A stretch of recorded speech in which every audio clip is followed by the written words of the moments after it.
सत श्री अकाल जी, देख रहे हो चैनल न्यूज़ 28 पंजाब।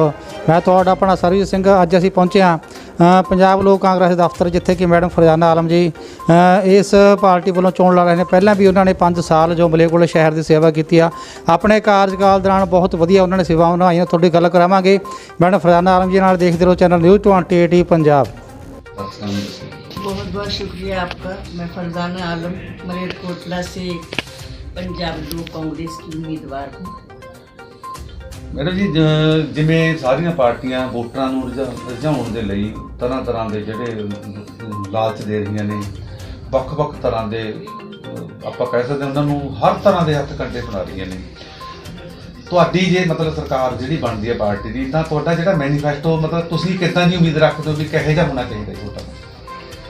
देखिए, अभी तो मैनिफेस्टो तैयार हो गया होगा तो आएगा 1-2 दिन में, लेकिन जो हमारे अंदर ख्वाहिश है वो ये है कि हम अपने शहर के लिए ये मांग रखेंगे कि हमारे शहर में ऐसे रोज़गार के मौक़े फराहम किए जाएं जो हमारे बच्चों को रोज़गार मिले और जिस सामाजिक बुराइयों में वो फंसे हुए हैं उससे वो निकल सके।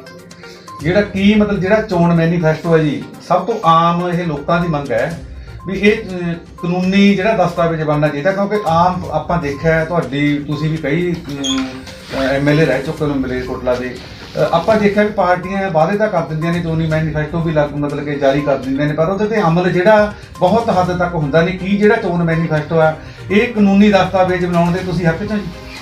देखिए, जो भी मैनिफेस्टो तैयार होता है तो वो उस तरह का होना चाहिए जो वादे हम जनता से करते हैं कि कम से कम वो वादे हम पूरे कर सकें। जो वादे इस तरह के होते हैं कि हम पूरे कर ही नहीं सकते तो उस तरह के करने नहीं चाहिए। तो इस पर कानून अपना कुछ कर सकता है। नहीं मतलब ਤੁਹਾਡੇ ਮੁਤਾਬਕ ਤੁਹਾਡੀ ਜਿਹੜੀ ਵਿਊਜ਼ ਨੇ, ਆਪਾਂ ਇਹ ਤੁਹਾਡੇ ਤੋਂ ਦਰਸ਼ਕ ਜਾਣਨਾ ਚਾਹੁੰਦੇ ਵੀ ਜਿਹੜੀ ਪਾਰਟੀ ਕੋਈ ਵੀ ਹੈ ਆਪਣੇ ਚੋਣ ਮੈਨੀਫੈਸਟੋ ਨੂੰ ਲਾਗੂ ਨਹੀਂ ਕਰਦੀ ਤਾਂ ਉਹਦੀ ਪਾਰਟੀ ਦੀ ਜਿਹੜੀ ਮਾਨਤਾ ਰੱਦ होनी चाहिए है जी? ਤੁਹਾਡੇ ਮੁਤਾਬਕ ਤੁਹਾਡਾ ਕੀ ਵਿਚਾਰ है जी? अगर कोई बहुत इस तरह के वादे आप करेंगे जो आप कर ही नहीं सकते तो फिर तो रद्द हो जानी चाहिए। अगर कोई इस तरह के वादे हो, लेकिन कम से कम ऐसे वादे करने चाहिए ना जो हम पूरे कर सकें। जिस तरह ਹੁਣ ਮਲੇਰਕੋਟਲੇ ਸ਼ਹਿਰ ਦੀਆਂ ਜਿਹੜੀਆਂ ਗਲੀਆਂ ਨੇ, ਸੜਕਾਂ ਨੇ, ਬੇਇਸਤਿਹਾਸ਼ਾ ਪੱਟੀਆਂ ਪਈਆਂ ਨੇ, ਇਹਨਾਂ ਨੂੰ ਲੈ ਕੇ ਮਤਲਬ ਕੀ ਇਹ ਲੋਕਾਂ ਨੂੰ ਲੁਭਾਉਣ ਦਾ ਕਾਰਨ ਹੈ ਜਾਂ ਬਈ ਅਸਲ ਦੇ ਵਿੱਚ ਹੀ ਵਿਕਾਸ ਹੋ ਰਿਹਾ ਮਲੇਰਕੋਟਲਾ ਦਾ ਜੀ? ये तो लुभाने का क्या है, लोगों का विरोध का ही कारण बना हुआ है। जिस तरह के आजकल की सड़कें ये टूटी फूटी हैं, जब हम यहाँ 2010 में आए थे तभी भी इसी तरह का हाल था। हर जगह की सड़क टूटी हुई, कहीं पानी कहीं कुछ, बल्कि ईदगाह के पास तो लोग ये कहते थे कि जनाजा निकालना ही मुश्किल हो जाता है। तो तब हमने सारी सड़कें ठीक कराई, सब कुछ ठीक ठाक चल रहा था। ये पता नहीं इलेक्शन के मौके से इस तरह के क्यों हालात पैदा कर दिए हैं। ਕੀ ਲੋਕ ਜਿਹੜੇ ਨੇ ਇਦਾਂ ਸੜਕਾਂ ਪੁੱਟਣ ਦੇ ਨਾਲ ਜਿਹੜੀਆਂ ਮਤਲਬ ਇਹਨਾਂ ਨੇ ਪੁੱਟ ਕੇ ਸੁੱਟਦੀਆਂ, ਲੋਕ ਪ੍ਰਭਾਵਿਤ ਹੋਣਗੇ ਜੀ ਤੁਹਾਡੇ? लोग तो विरोध कर रहे हैं, प्रभावित क्या होंगे, बहुत विरोध कर रहे हैं, क्योंकि कितने एक्सीडेंट हुए हैं इसमें, कितने लोगों की जानें चली गई, कितने लोग जख्मी होकर हॉस्पिटल में पड़े हैं। हर दिन परेशानी से ही लोग गुजरते हैं। ਜਿਹੜੇ ਗਰੀਬ ਵਰਗ ਨੇ ਜੀ, ਬੇਸਿਕ ਆਪਾਂ ਜਿਹੜਾ ਮਲੇਰਕੋਟਲਾ ਹਲਕਾ ਹੈ, ਦਿਹਾਤੀ ਹਲਕਾ ਹੈ ਜੀ, ਸ਼ਹਿਰ ਦੇ ਵਿੱਚ ਵੀ ਇਦਾਂ ਦੇ ਕਈ ਵਾਰਡ ਨੇ ਜਿੱਥੇ ਬਹੁਤ ਹੀ ਗਰੀਬੀ ਦੀ ਆਦਮ ਦੇ ਵਿੱਚ ਲੋਕ ਲੈ ਰਹੇ ਨੇ। ਪਿੰਡਾਂ ਦੇ ਵਿੱਚ ਹੀ ਬਹੁਤ ਜਿਹੜੀ ਗਰੀਬੀ ਦੀ ਰੇਖਾ ਤੋਂ ਹੇਠਾਂ ਰਹਿ ਰਹੇ ਨੇ ਲੋਕ, ਉਹਨਾਂ ਲਈ ਮਤਲਬ ਤੁਹਾਡਾ ਕੀ ਉਪਰਾਲਾ ਹੋਊਗਾ? उनके लिए तो यही होगा कि हम कुछ ऐसे मौके हो ना जिसमें कोई ऐसी इंडस्ट्री आए, कुछ भी ऐसा हो जिसमें हमारे लोगों को रोजगार मिले। रोजगार मिलेगा तो गरीबी दूर होगी। नहीं, नौजवानों लिए मतलब ਤੁਹਾਡਾ ਕੀ? नौजवानों के लिए भी, नौजवानों को ही रोजगार चाहिए ना। रोजगार तो नौजवानों को ही चाहिए। रोजगार नौजवानों को मिलेगा तो अपने काम में लगेंगे। ਬੇਸਿਕਲੀ ਮਤਲਬ ਜਿੱਦਾਂ ਤੁਸੀਂ ਵੀ ਪਹਿਲਾਂ ਐਮਐਲਏ ਰਹਿ ਚੁੱਕੇ ਆ, ਤੁਹਾਡੇ ਕਾਰਜਕਾਲ ਦੇ ਦੌਰਾਨ ਤੁਸੀਂ ਮਲੇਰਕੋਟਲਾ ਦੇ ਲਈ ਕੀ ਕੀਤਾ ਉਹ ਵੀ ਦਰਸ਼ਕਾਂ ਨੂੰ ਦੱਸੋ ਜੀ। ਮਤਲਬ ਮੈਂ ਜਦੋਂ ਐਮਐਲਏ ਸੀ, देखिए, जब हम एमएलए थे तो हमने पूरी कोशिश ये की कि जो भी बुनियादी ज़रूरतें हैं इस शहर की, क्योंकि हमारा शहर गरीब है, पिछड़ा हुआ है बहुत, और भी पिछड़ा हुआ था 10 साल पहले। यहाँ पर जब हम आए तो वक्फ बोर्ड के चेयरमैन थे आलम साहब, तो सबसे पहले हमने एजुकेशन को देखा। तो हमारे जो वक्फ बोर्ड के ज़ेरे निगरानी स्कूल थे, इस्लामिया गर्ल्स स्कूल था, इस्लामिया बॉयज़ स्कूल, उनमें बच्चों की तादाद बहुत कम थी। ना उनके पास कोई अच्छी बिल्डिंग थी, ना बैठने के साधन थे, और मयार भी तालीम का बहुत गिरा हुआ था।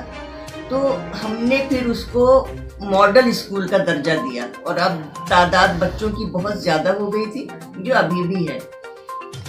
ਮਲੇਰਕੋਟਲਾ ਦਾ ਸਰਕਾਰੀ ਕਾਲਜ ਹੈ ਜੀ, ਇਹ ਪਿਛਲੇ ਵਿੱਚ ਕਈ ਦਹਾਕਿਆਂ ਤੋਂ ਉਸੇ ਤਰ੍ਹਾਂ ਹੀ ਉਨਾ ਕੀ ਮਤਲਬ ਕਿ ਡਿਵੈਲਪ ਹੋਇਆ ਹੈ, ਕੋਈ ਇਹਦਾ ਮਤਲਬ ਵਿਕਾਸ ਨਹੀਂ ਹੋਇਆ। ਲੋਕਾਂ ਦਾ ਕਹਿਣਾ ਹੈ ਵੀ ਤੁਹਾਡਾ ਕੀ ਉਪਰਾਲਾ ਹੋਊਗਾ ਜੀ ਕਾਲਜ ਲਈ, ਤੁਸੀਂ ਕੀ? नहीं, कॉलेज का हुआ तो है, हमने भी किया था जब हम थे। ऐसा नहीं है कि कॉलेज में कुछ हुआ नहीं है, जो सरकारी कॉलेज है। और सबसे बड़ा जो हमने यहाँ पर किया, इस्लामिया गर्ल्स कॉलेज की शुरुआत की, जो अभी भी है, और ये पूरे पंजाब में पहला इस्लामिया गर्ल्स कॉलेज है। ਇੱਕ ਜੀ ਮਤਲਬ ਜਿਹੜਾ ਦੱਸ ਕੇ ਵੀ ਜਾਣਨਾ ਚਾਹੁੰਦੇ ਵੀ ਮਲੇਰਕੋਟਲਾ ਜਿਹੜਾ ਸ਼ਹਿਰ ਹੈ ਜੀ ਮੁਸਲਿਮ ਕਮਿਊਨਿਟੀ ਦਾ ਸ਼ਹਿਰ ਹੈ। ਇੱਥੇ ਜਿੱਦਾਂ ਮਤਲਬ ਕਿ ਕੁਝ ਪਿਛਲੇ ਦਿਨੀ ਇੱਕ ਕਾਫੀ ਵਿਵਾਦ ਖੜਾ ਹੋਇਆ ਜੀ, ਉਸ ਨੂੰ ਲੈ ਕੇ ਅੱਜ ਜਿਹੜੀਆਂ ਹਿੰਦੂ ਜਥੇਬੰਦੀਆਂ ਜੀ ਉਹਨਾਂ ਨੇ ਐਸਐਸਪੀ ਸਾਹਿਬ ਦੇ ਦਫ਼ਤਰ 'ਚ ਜਾ ਕੇ ਵੀ ਐਜੀਟੇਸ਼ਨ ਕੀਤਾ, ਮਤਲਬ ਵੀ ਮੰਗ ਪੱਤਰ ਦਿੱਤਾ ਹੈ। ਤੁਹਾਨੂੰ ਕੀ ਲੱਗਦਾ ਵੀ ਇਦਾਂ ਦੇ ਹਾਲਾਤ ਪੈਦਾ ਹੋਣੇ ਚਾਹੀਦੇ ਨੇ ਮਲੇਰਕੋਟਲਾ ਦੇ ਵਿੱਚ? ਕੀ ਇਹਦਾ ਕੀ ਕਾਰਨ ਹੈ ਜੀ, ਕਿਉਂ ਹੋ ਰਿਹਾ ਹੈ? नहीं, देखिए, ये बहुत अफसोसनाक बात है। इस तरह के हालात नहीं होने चाहिए, खासकर चुनाव के समय, क्योंकि हर कैंडिडेट को अपने विचार रखने का अधिकार है। और हम अगर इस तरह के हालात पैदा कर देंगे तो लोगों में दहशत हो जाती है, और ऐसा होना नहीं चाहिए। ਇਸ ਤਰ੍ਹਾਂ ਦੇ ਮਾਹੌਲ ਦੇ ਵਿੱਚ ਚੋਣ ਨਿਰਪੱਖ ਕਿਸ ਤਰ੍ਹਾਂ ਹੋ ਸਕਦੀ ਹੈ ਤੁਹਾਡੇ ਨਾਲ?